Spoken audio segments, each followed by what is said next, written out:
तो प्लेन्स के रिस्पेक्ट में कुछ और पॉइंट्स देखते हैं। इंटरसेक्शन ऑफ प्लेन्स, इसमें ये 2 पॉइंट्स आएंगे, एक तो फैमिली ऑफ प्लेन्स और एक प्लेन्स के इंटरसेक्शन से बनने वाली लाइन की इक्वेशन है, जिसको लाइन ऑफ इंटरसेक्शन लिखा है यहाँ पे। तो ये फैमिली ऑफ प्लेन्स का कॉन्सेप्ट जो है ना, इससे आप फैमिलियर हैं। जब 2D में अपन ने स्ट्रेट लाइंस के रिस्पेक्ट में फैमिली ऑफ स्ट्रेट लाइंस का कॉन्सेप्ट डिस्कस किया था, है ना। वो कॉन्सेप्ट क्या था कि कोई भी 2 स्ट्रेट लाइंस यदि इंटरसेक्ट कर रही L1 L2, तो इनके इंटरसेक्शन से बनने वाली फैमिली ऑफ लाइंस, उनको अपन किस तरह से डिनोट करते थे, L1 plus lambda L2 is equal to 0। L1 L2 क्या है, लाइंस की इक्वेशन है 2D में। और ये इक्वेशन जो है वो डिनोट क्या करती थी कि भाई ये 2 लाइंस जो इंटरसेक्ट कर गई, ये 2 लाइंस इंटरसेक्ट कर गई, ये पॉइंट ऑफ इंटरसेक्शन। तो इस पॉइंट ऑफ इंटरसेक्शन से पास करने वाली तो कई लाइंस बन जाएंगी, है ना। ये लाइन बन गई, ये लाइन बन गई, ये लाइन बन गई। तो इन सारी लाइंस को हम फैमिली ऑफ लाइंस बोलते हैं, जो इस पॉइंट ऑफ इंटरसेक्शन से पास कर रही। तो इस वाली इक्वेशन में जैसे जैसे लैम्डा चेंज होता जाएगा, अपने पास में अलग अलग लाइंस की इक्वेशन आती जाएंगी, है ना। और फिर अपना क्वेश्चन जो है वो किस तरह का बन सकता था कि भाई 2 लाइंस इंटरसेक्ट कर रही हैं, तो ऐसी लाइन की इक्वेशन आप बताएं जो इनके पॉइंट ऑफ इंटरसेक्शन से पास करे और जिसका स्लोप m हो, है ना। कोई एक स्लोप दे दिया, है ना। ऑब्वियसली ये तो बहुत सिंपल सा क्वेश्चन है ना। इसको करने के तो कई तरीके हैं, और इसको फैमिली ऑफ लाइंस के कॉन्सेप्ट से यदि अपन निकालेंगे, तो पहले ये वाली इक्वेशन लिख दी और उसके बाद में ये इस लाइन की इक्वेशन में स्लोप को m कर दिया, तो अपने पास लैम्डा की वैल्यू आ जाती। या फिर करते हैं कि भाई 2 लाइंस इंटरसेक्ट कर रही हैं, तो इनके पॉइंट ऑफ इंटरसेक्शन से पास होने वाली, है ना, वो लाइन की इक्वेशन बताएं जो कि पॉइंट x1 y1 से भी पास करती हो। ठीक, तो इस वाले केस में भी, है ना, इसको यदि फैमिली ऑफ लाइंस लगा करके यदि अपने को सॉल्व करना है, तो इस वाली इक्वेशन में x1 y1 की वैल्यू अपन डाल दें तो लैम्डा की वैल्यू आ जाएगी, और लैम्डा की वैल्यू से फिर वो स्पेसिफिक लाइन की इक्वेशन आ जाएगी, है ना, जो इस कंडीशन को सेटिस्फाई करती है ना, जो ये अपने को एडिशनल कंडीशन एक दे रखी है ना। एग्जैक्टली सेम कॉन्सेप्ट ये फैमिली ऑफ प्लेन्स का कॉन्सेप्ट है ना। इसको मैं मिटा देता हूँ। तो फैमिली ऑफ प्लेन्स देखते हैं, है ना। आप विजुलाइज करें 3D में 2 प्लेन्स यदि इंटरसेक्ट करेंगे, तो कुछ इस टाइप की सिचुएशन हो जाएगी। सपोज ये पहला प्लेन मैंने बना दिया और दूसरा प्लेन जो है वो कुछ इस टाइप का बना देते हैं अपन। ये इसके पीछे है और ये वाला पोर्शन जो है इसके आगे है, तो ये कुछ इस टाइप से बन जाएगा, आप देख लें। और इनका जो लाइन ऑफ इंटरसेक्शन है वो कौन सा हो गया, ये लाइन ऑफ इंटरसेक्शन हो गया, दिख रहा है। और इस वाले लाइन ऑफ इंटरसेक्शन से पास करने वाले तो कई प्लेन्स हो सकते हैं, है ना। आप विजुलाइज कर ही सकते हैं। यहाँ पे तो बनाना थोड़ा सा मुश्किल होगा, है ना। मैं इस तरह का प्लेन बना सकता हूँ, है ना, जो इसके, आप देख रहे हैं, कुछ इस टाइप का प्लेन बन सकता है ना। कई प्लेन्स बन सकते हैं। तो ये 2 प्लेन जो इंटरसेक्ट कर रहे हैं, सपोज इनकी इक्वेशन एक की P1 एक की P2 है, तो फैमिली ऑफ प्लेन्स जो है वो क्या हो गया, P1 plus lambda P2 is equal to 0। और इन दोनों प्लेन्स के ये इंटरसेक्शन वाली लाइन जो बन रही है, इसके थ्रू पास करने वाला यदि कोई स्पेसिफिक प्लेन यदि हमको पता करना हो, तो उसके बारे में हमको कुछ इन्फॉर्मेशन दी हुई होगी बेसिकली, ताकि हम लैम्डा निकाल सकें, है ना। ये दिया हुआ होगा सपोज कि ये कोई एक particular point x1 y1 z1 से पास कर रहा है, तो ये जितने इन्फिनिट प्लेन्स बनेंगे इनके इंटरसेक्शन के थ्रू, उसमें से एक स्पेसिफिक प्लेन जो है अपन सेलेक्ट कर लेंगे।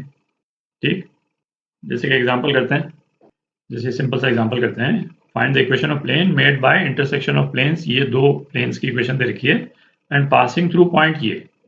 तो फैमिली ऑफ प्लेन्स की इक्वेशन क्या हो जाएगी, x plus 2y plus 3z plus 1 plus lambda 2x plus y plus z plus 3 is equal to 0।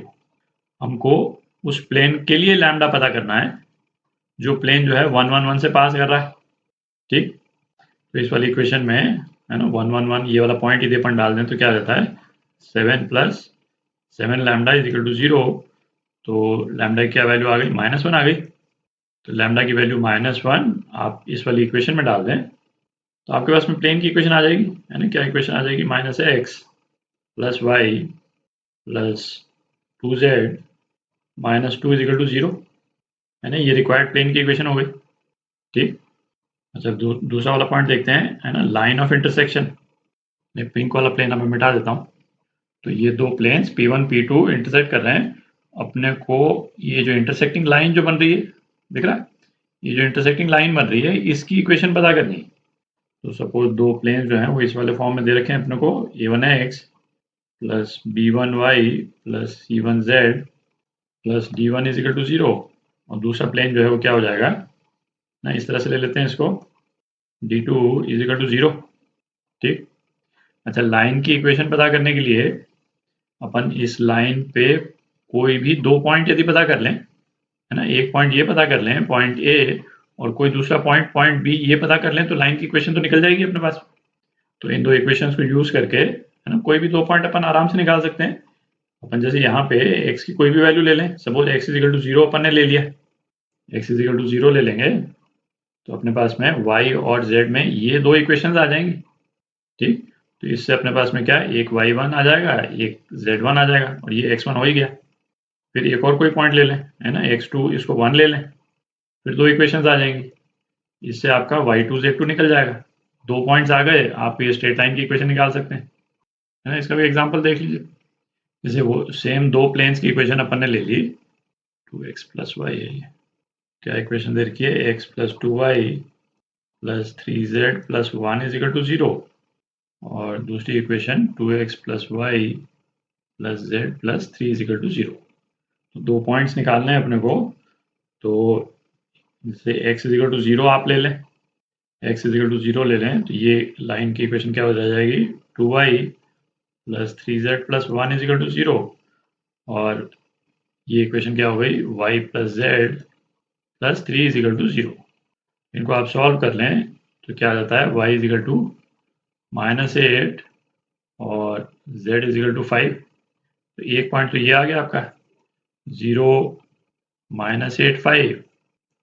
अब आप दूसरा पॉइंट निकाल सकते हैं, x इज इक्वल टू 1 ले लें आप, तो इक्वेशंस क्या आ जाएंगी, 2y plus 3z plus 2 is equal to 0, और y plus z plus 5 is equal to 0, है ना। इन दोनों इक्वेशंस को आप सॉल्व कर लें तो क्या आ जाता है, y इज इक्वल टू -13 और z इज इक्वल टू 8।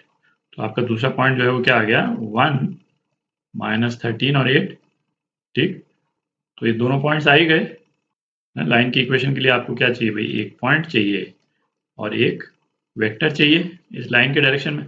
दो पॉइंट्स हैं तो आप वेक्टर निकाल ही सकते हैं लाइन के डायरेक्शन में, तो उसे लाइन की इक्वेशन निकल जाएगी।